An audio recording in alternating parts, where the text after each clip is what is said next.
Alright, we're back to working on our Smith & Wesson Model 10 Gunsmith Special. We got the new center pin in. And if you can see, it's just a hair too long to be able to activate the bolt lock. The way these should actually be, this is the original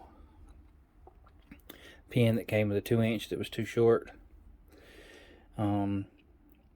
It wouldn't go in. We would have the issue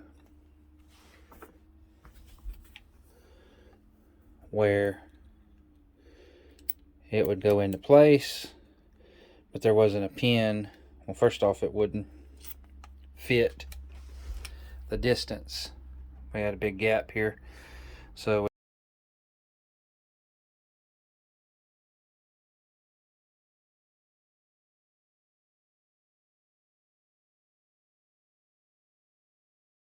we had to get the new extractor rod, and then we got the new one, which is longer, but when we got it, the this portion here from the shoulder all the way out was longer, so I cut it off, and then we were still hanging up, so I bobbed some off this end, and I took a little bit too much off, because then when we put it in the new extractor arm, these things should, when they lock up, they should be like that. They should never stick out past, because it has to have a place for that bolt plunger. See that bolt plunger here has to be able to hook into there and give us our secondary lock.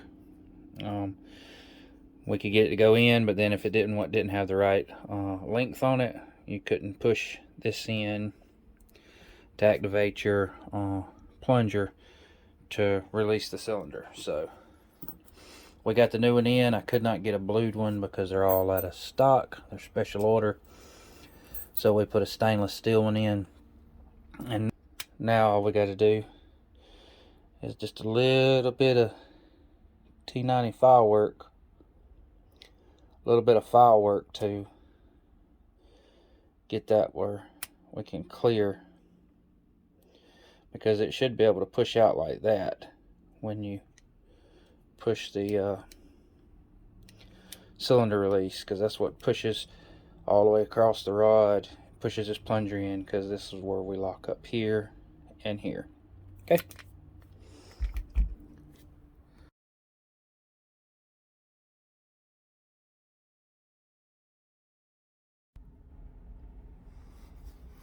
Alright, I figured I'd bring out my 686 to kind of show you how this extractor rod ejection center pin system should actually work.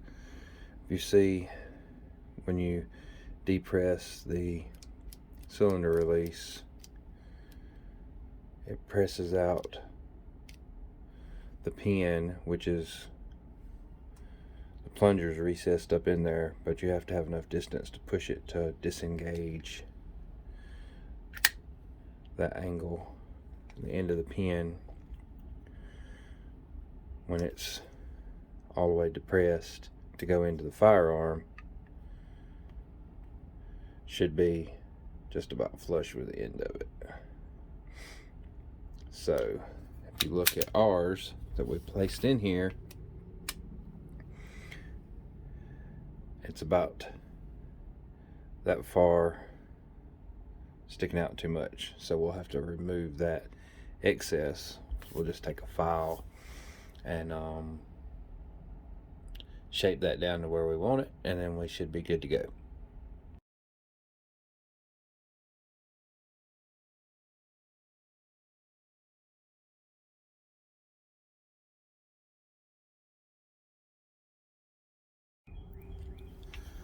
Alright, now that we took our file and just Took off the very end of that. You can see get it focus. When we depress our center pin in, now it's not sticking out past the front, and we should just be able to close the revolver. Put it at half cock.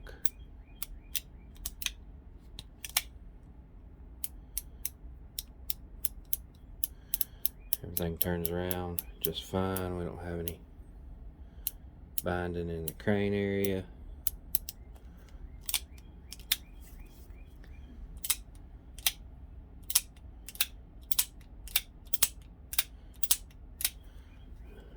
Good cylinder lockup. Now with the new center pin in, we'll measure